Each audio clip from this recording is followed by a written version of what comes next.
Ignite Peace was founded as Intercommunity Justice and Peace Center to educate and advocate for peace, challenge unjust systems, and promote the creation of a nonviolent society. Since 1985, our network has included people of all ages, races, religious contexts, economic circumstances, gender identities, sexual orientations, and ability levels. They are teachers, students, faith leaders, survivors, legislators, families, and many others who care about finding solutions for the injustices facing their communities. It's easy when you're alone, watching the news, talking to someone who's experienced injustice, to really feel like, wow, this one person is going through this, and what can I do to make a difference? At Ignite Peace, it feels like we can do anything. When the organization was founded, the value that we saw in partnering and working in coalition with other groups was one of the things that made us strong then and keeps us strong today. The name change to Ignite Peace really signaled an invitation to both secular and non-secular people that peace and justice issues are things that we all care about. We have seen what's possible when we work together through frameworks of nonviolence and anti-racism to address the issues of criminal justice and immigration justice. We believe it's important to start with a foundation of education through stories, perspective sharing, and analysis to build advocacy efforts and challenge injustice. In the last 5 years, Ohio hasn't experienced a single execution. We've released people from death row, commuted people's sentences, and we have one person awaiting exoneration. Why do we continue to hold on to a system that is both arbitrary, racist, and doesn't deter crime?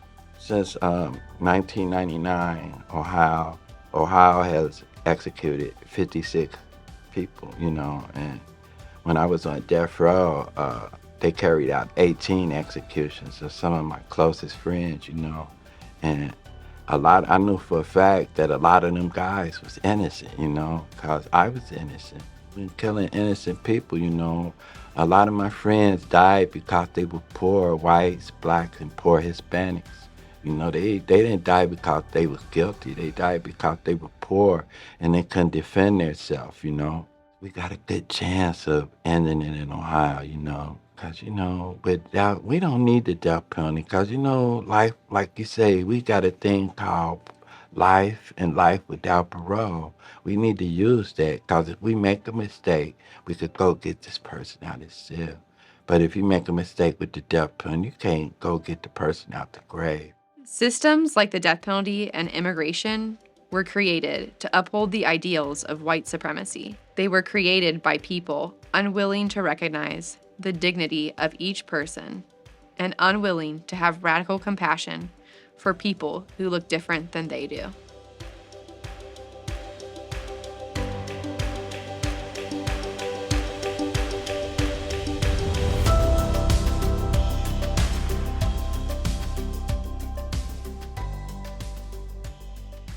Our immigration system was built to reflect the economic and racial injustices that are already in our society.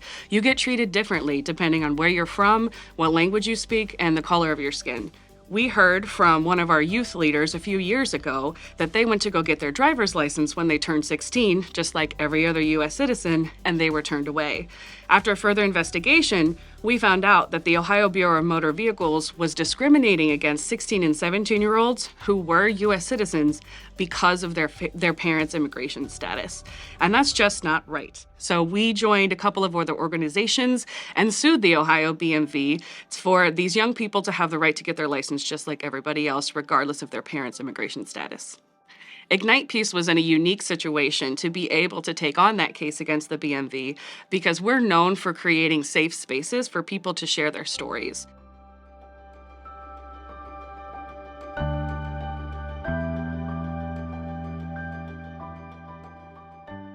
We need justice in this world, We need love and compassion and kindness for all humanity. We need everyone at all levels to be a spark for justice.